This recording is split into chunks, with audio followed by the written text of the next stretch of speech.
Monaco, the land of milk and honey. And now gin. Today we are going to explore this beautiful gin here, the Prince Explorer. So let's get to it.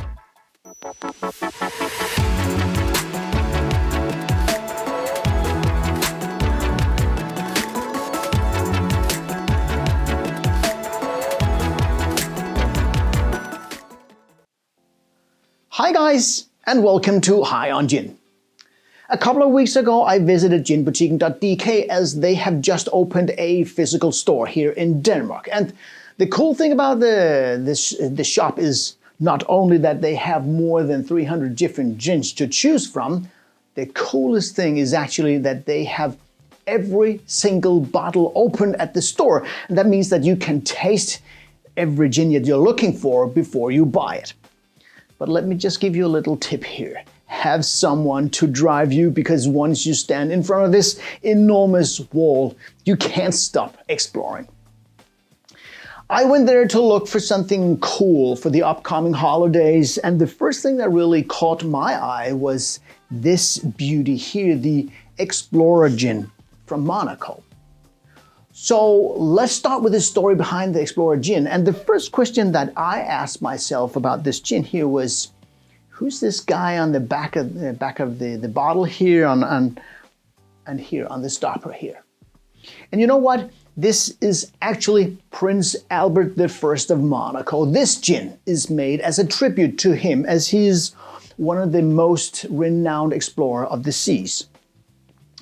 He lived between 1848 and 1922, and he devoted most of his life to oceanography, exploration, and science, trying to really understand and to teach the world about the importance of the relationship between living creatures and their environment.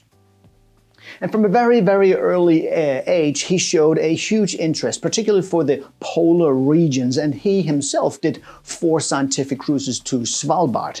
Svalbard you'll find midway between the northern coast of Norway and the North Pole. His efforts there are acknowledged by the later naming of Albert I Land, or Albert I Land, which covers the part of Svalbard west of Raudfjorden.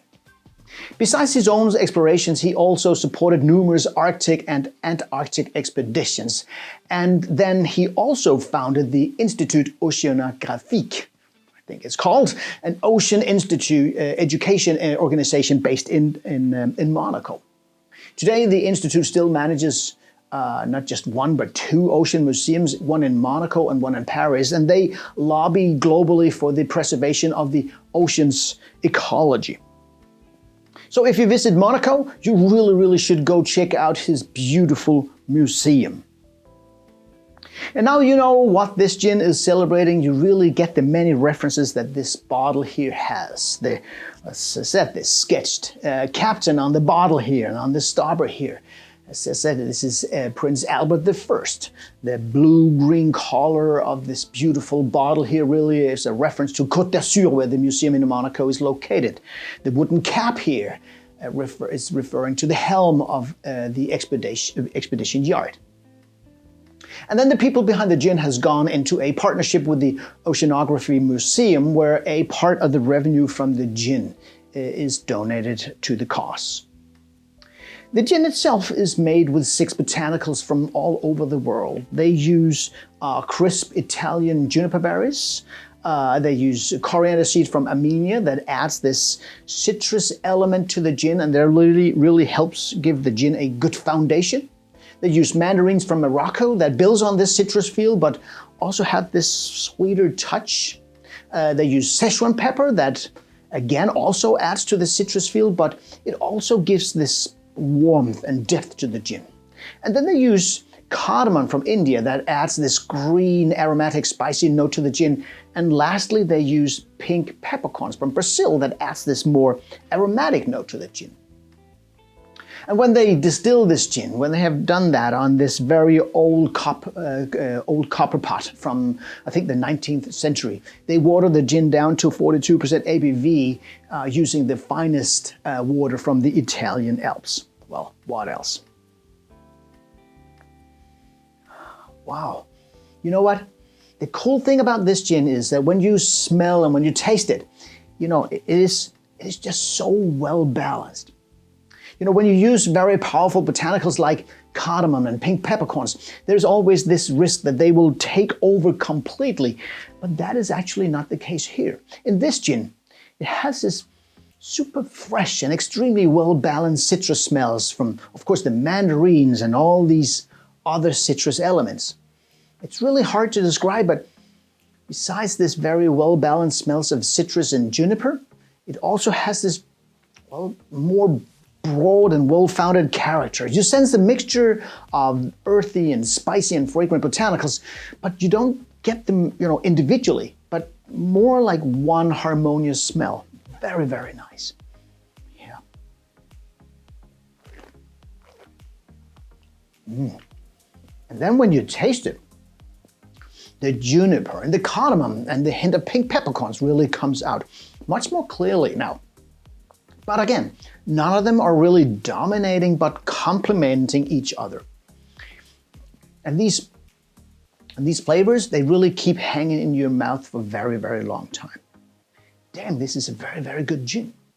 And here's a nice tip to you. If you like the taste of cardamom in gin, serve it with a Mediterranean tonic. It really brings out the sweeter, herbaceous taste of cardamom. And of course, it fits perfectly with the gin and the concept of the gin being a Mediterranean gin. But if you prefer the taste of pink peppercorns and you like a slightly more defined gin, you really should go with an Indian tonic instead. But both of them, you know, they really make a killer gin and tonic. And if you want to garnish your gin and tonic, use something that will, you know, look good to the eye, like edible flowers or something similar like that, because you don't really need to boost the taste in any way. The gin and tonic, it works perfectly without the help from a garnish with a lot of taste. This gin is not only a super cool and a very fancy bottle that you really can't take your eyes off. You know what? It's a really good gin. And if you are looking to impress your guests, maybe for the upcoming New Year's Eve party, this one will do just fine. And if you want to spoil yourself, well, this one will do just fine. Monaco, forget being the land of milk and honey. Just be the land of damn good gin. Until next time.